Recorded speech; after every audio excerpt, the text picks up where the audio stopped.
talk about how to raise our children to, we talk about how we're not raising children, we're raising adults. Yeah. So most of us want our children to eventually become independent people who can do things for themselves. And so what do we do to help them accomplish that? Great. And my husband and I had an interesting conversation with my eldest daughter, who's 22, and she's at that point where she's got goals, she's doing things for herself, she finds out things for herself, and she's quite a go-getter. It's her personality type, and maybe she's also just mature for her age. But we actually said to her, you know, what's helped you to be successful and to be the way you are?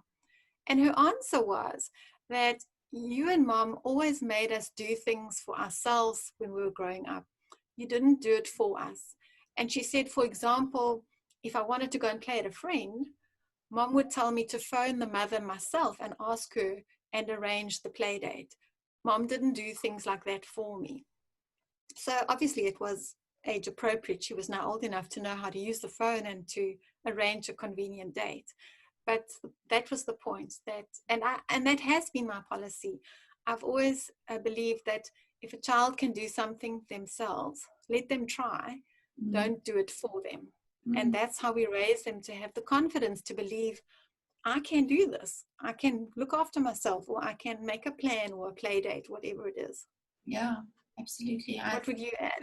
Yeah, I think you spot on there, and I think it starts with the little one who's trying to learn how to tie their shoelace. I'll never forget an analogy that Marty Duplessis from Dynamis, she gave a talk way back in the beginning of my homeschooling years, and you know, I've always been very busy, very let's get this thing done, and very goal orientated. And one of the things, I can't remember a single thing except for this one little bit from that 2-hour long session. And she said, if we keep on tying our children's shoelaces for them, we're still going to be doing it for them when they're 21. And you know, that principle is, whether it's tying a shoelace, whether it's going and slaying out our children's school books in the morning, whether it is making all of their food for them, you know, cleaning up after them, always going and redoing chores that they've done, even if those chores have been done, you know, a fly lady says housework done imperfectly still blesses, you know, so I don't have to go and re-sweep where my child has done the best that they can. I can call them back and I can say, look, this is where we've missed, or whatever, you know, but don't do the stuff for the kids. And I determined way back then, I'm not going to tie my children's shoelaces. I will rather create more space to give them the time to learn the skill themselves. You know, there is a time that we are alongside, like you're saying with your eldest learning to use the phone. Well, obviously you're going to have taught her how to use the phone. You're going to have taught her how to speak respectfully to the friend's mum, all those sorts of things. So we're not just saying throw your children in the deep end. You know, that, you know, we're there and we support we them. talk with them. Yeah, absolutely. We steward them. But then when we see that they are ready to take that next step, you know, go in with their own 20 Rand to go and buy a loaf of bread at the shop, all those sorts of things, we start to just let go a little bit so that they can do these things themselves. How would you put it into a school context, into a schooling context, an academic? How would we start to encourage our children to take control of their own education? What did you do in your young years? I think one of the ways that I've done it is, because I've got multiple children, I kind of just have to. They have to learn to get on with what they can do alone themselves. And so I've got a daily schedule that I set out for them, and then they need to do certain subjects on their own. And if they need help, then I'm available, but they need to take ownership of that. Yeah. And as they get older, there's even been times when I haven't always just had, you know, the hours to sit and set things out. And I'll say to them, well, you go and schedule your maths lessons, for example, for the next couple of weeks. You know how many pages you can cope with a day, and you know when you need to do tests, and I let them mark it off on the schedule. So they're learning the skill of being organized and using a day planner and things like that, using shopping lists at home. Okay, that's not school related, but it's like teaching them, putting things in place and teaching them systems teaching them to keep their books in the same place so that they can always find them. Yeah. I'm sure we all know how many hours we waste looking for a pencil. We've got the pencil, but now we can't find the sharpener. And those kind of practical lessons teach children how to be organized and how to make sure they can function the way they need to function.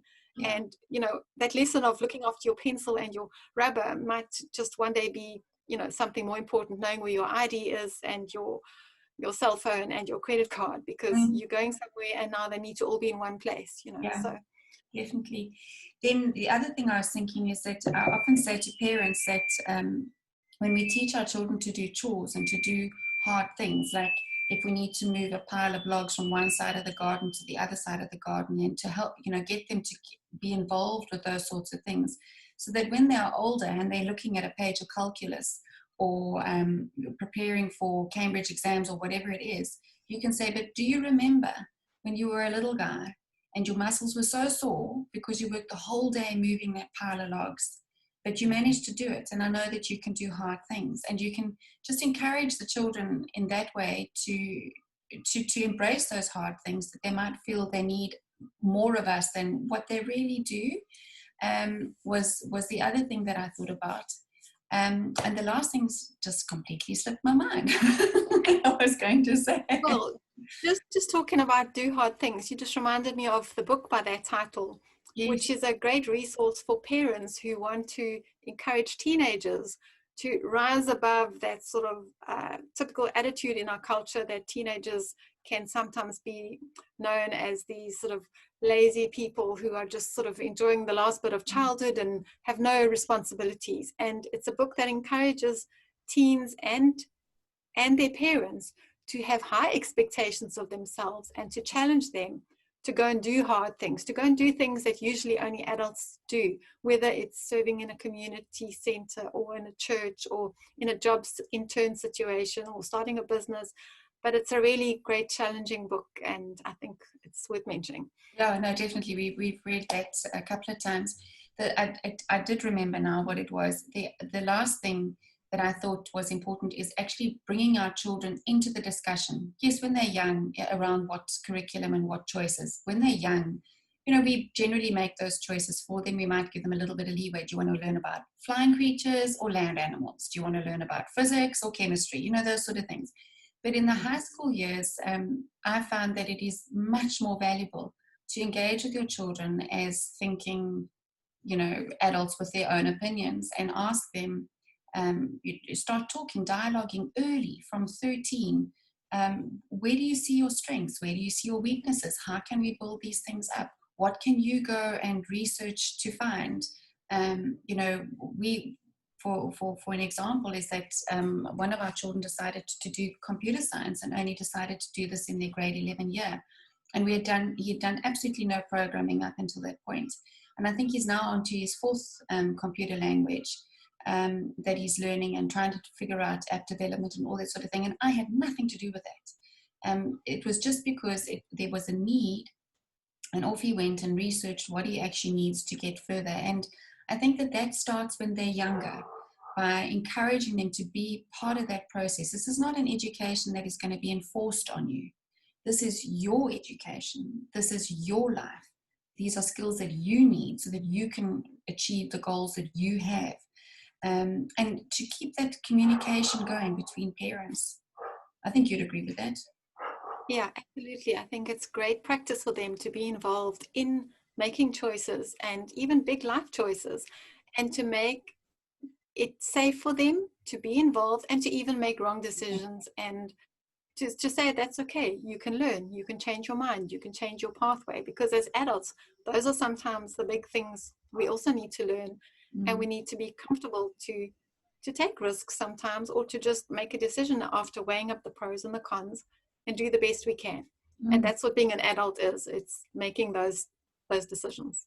Yeah, well, that's a good chat. I'm glad you brought the topic up, Shirley. Good. We'll see you again. Bye.